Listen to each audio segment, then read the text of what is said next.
एक बार की बात है। एक छोटी सी चींटी को जमीन पर चीनी का एक दाना मिला।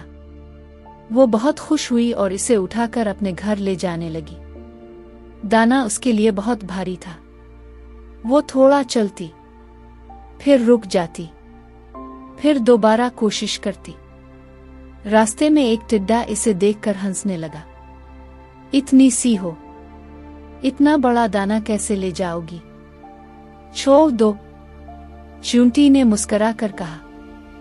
आज मुश्किल है, लेकिन मैं हार नहीं मानूंगी। वो बार बार कोशिश करती रही, कभी गिरती, कभी संभलती, मगर रुकी नहीं।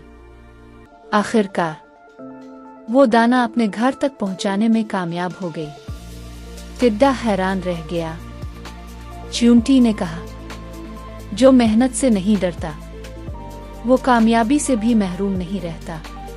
बच्चों, मेहनत कभी ज़ाय नहीं जाती। हिम्मत और सब्र से मुश्किल काम भी आसान हो जाते हैं। दूसरों की बातों से हिम्मत नहीं हारनी चाहिए।